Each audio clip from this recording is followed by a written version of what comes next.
राधे राधे, जय श्री कृष्णा। आज हम आपको इस वीडियो में बताने जा रहे हैं आज से पहले हिंदू धर्म का इतिहास क्या रहा था।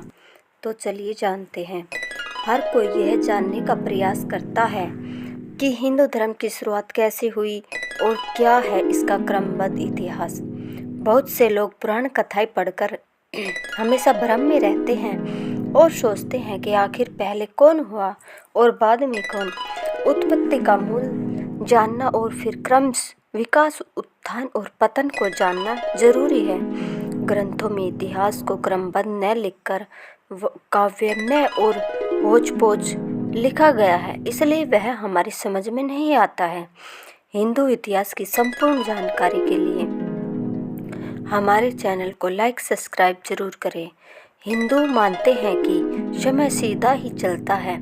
सीधे चलने वाले समय में जीवन और घटनाओं का चक्कर चलता रहता है। समय के साथ घटनाओं में दोहराव होता है, फिर भी घटनाएं नई होती है। लेकिन समय की अवधारणा हिंदू धर्म में अन्य धर्मों की अपेक्षा बहुत अलग है। प्राचीन काल से ही हिंदू मानते आए हैं कि हमारी धरती का समय अन्य ग्रहों और नक्षत्रों के समय से भिन्न है। जैसे 365 दिन में धरती का एक वर्ष होता है, तो धरती के मान से 365 दिन में देवताओं का 1 द्वितीय वर्ष होता है।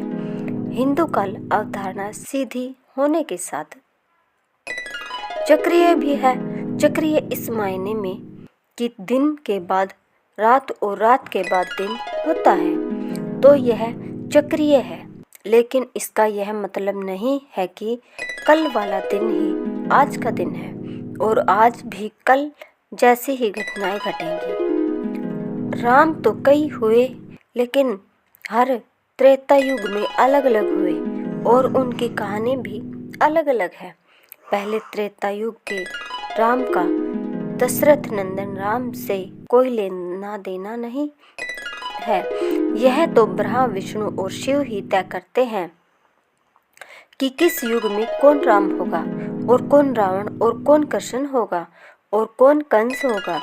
ब्रह्मा, विष्णु और महेश के ऊपर तो ताकत है। उसे कहते हैं काल ब्रह्मा। यह काल ही तय करता है कि कौन ब्रह्मा होगा और कौन विष्णु।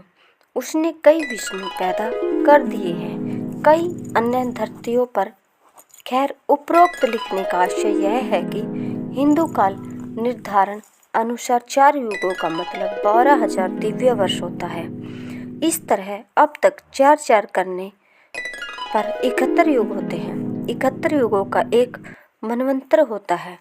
इस तरह 14 मनवंतर का एक कल्प माना गया है। एक कल्प अर्थात ब्रह्मा जी के लोक का 1 दिन होता है।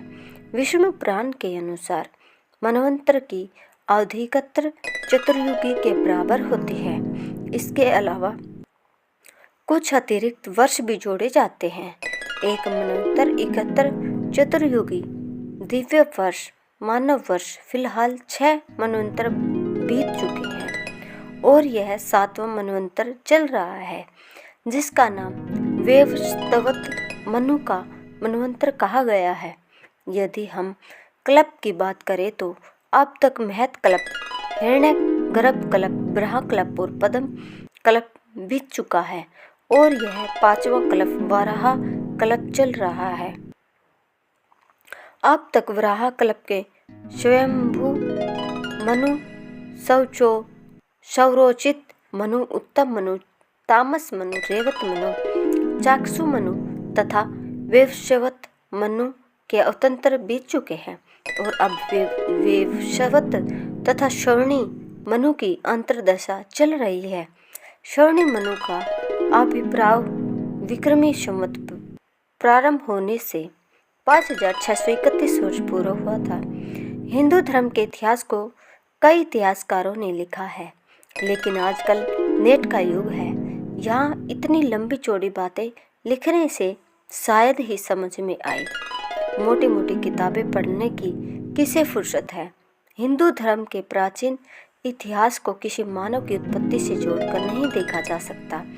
जैसा कि दूसरे धर्मों में आदम से इतिहास की शुरुआत होती है और फिर क्रमशः मूसा, ईसा और मोहम्मद तक समाप्त हो जाती है, जबकि हिंदू धर्मानुसार मनुष्य पहली बार नहीं जन्मा तथा उसका अस्तित्व कई बार मिट गया और हर बार उसकी उत्पत्ति किसी एक माध्यम से नहीं हुई। कभी उसको रचा गया तो कभी वह कर्म विकास के माध्यम से जन्मा। इसलिए हमने पुराणों में से कुछ ऐसी कहानियाँ छाटी है